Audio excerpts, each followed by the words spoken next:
وہ اللہ ہی ہے جس کے علاوہ کوئی معبود نہیں ہے۔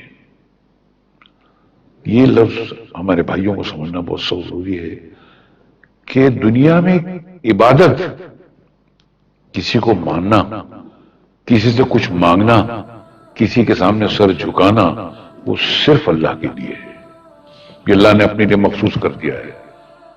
تو آپ کوئی ایسا کام مت کیجئے عبادت کا جو کہ صرف اللہ کے لیے مخصوص ہے۔ اگر آپ نے کوئی ایسا کام کیا جو عبادت میں آپ اللہ کے لیے کرتے ہیں تو آپ اس کے ساتھ کسی کو شریک کرتے ہیں اور اسی کو شرک کہتے ہیں، تو کبھی مت کیجئے گا سر، کوئی کتنا بھی بڑا ہو۔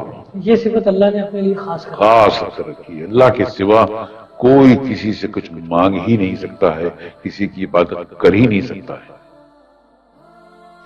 اچھا، یہ صفت کے علاوہ قرآن مجید میں بھی بار بار واضح طور پر بیان کر دیا گیا ہے۔ ہاں، یہ کیونکہ یہ آپ کو پہلی بار جو کلمہ میں پڑھایا گیا اس میں بھی گیا لا الہ الا اللہ محمد رسول اللہ، کہ دنیا میں اس پورے آپ کی زندگی میں کوئی عبادت کے لائق ہے ہی نہیں۔ کوئی بادشاہ ہو، کوئی بھی کیسا بھی ہو، پیغمبر ہو، رسول ہو، کچھ بھی ہو، وہ عبادت کے لائق ہے ہی نہیں، صرف اللہ۔ یہ مخصوص ہے اللہ کے لیے، اور اگر کسی نے بھول سے کسی سے مانگ لیا، کسی کے در بارگاہ میں جا کر کچھ مانگ لیا، تو اس نے اس کام میں عبادت کے ڈپارٹمنٹ میں اس کو اللہ کا شریک کر دیا سر، تو پھر اللہ نہیں بخشے گا سر۔ ارے اللہ تو کیا، اس کے فرشتے نہیں بخشیں گے، وہ پورے جلال میں آ جاتے ہیں تو۔ اس لیے انسان اپنے آپ کو تباہی سے اگر بچانا چاہتا ہے تو کبھی بھی وہ اللہ کی عبادت میں کسی کو شامل نہ کرے۔ یہ صاف طور پہ بچ کے رہنے کا طریقہ ہے سر۔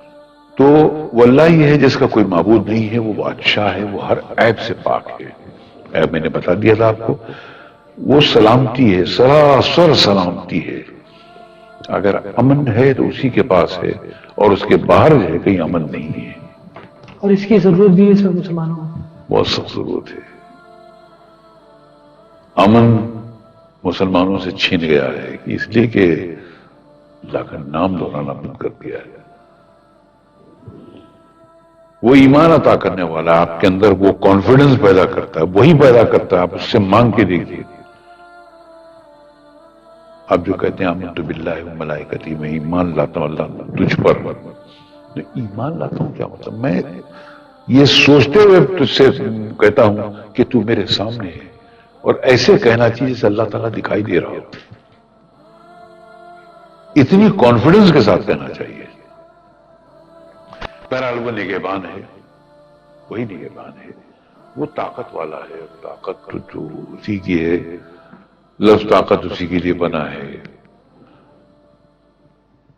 وہ جبار ہے، نو جبار کیا ہے؟ جبر کرنے والا نہیں، ظالموں پر جبر کرنے والا، جو دنیا میں ظلم کرتے ہیں ان پہ جبر کرتا ہے، ان کو پکڑ کے رکھتا ہے۔ لیکن کبھی وہ اللہ تعالیٰ سے مانگنا چاہیے کہ پروردگار تیرا نام جبار ہے، جبار کے ہوتے ہوئے آرڈنری سا آدمی مجھ پہ جبر کرتا ہے، کہ دیکھیے کیا اللہ تعالیٰ اس کا شکر کرتا ہے، مگر وہ مانگنے کا طریقہ بھی چاہیے۔ وہ مانگنے کا طریقہ کیا ہے؟ دل، سچائی۔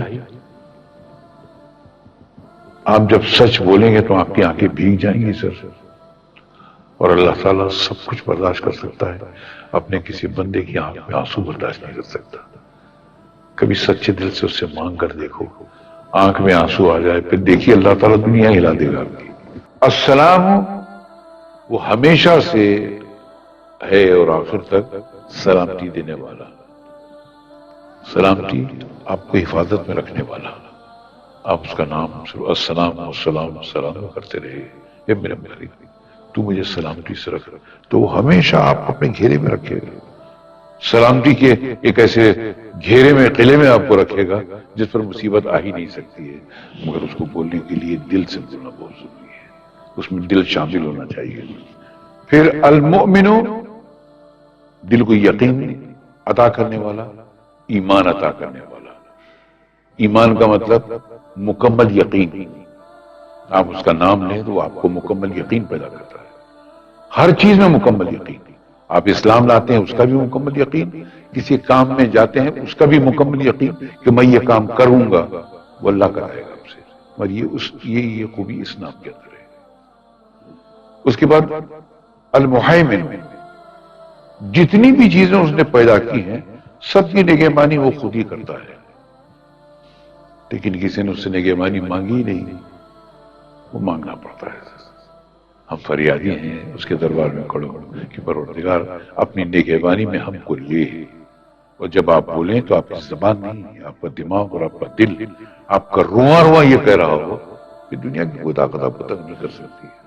سبسکرائب کیجئے ہمارے چینل اور دبائیے بیل کا آئیکن تاکہ آپ کو ریگولر نوٹیفیکیشن اپڈیٹس مل سکے۔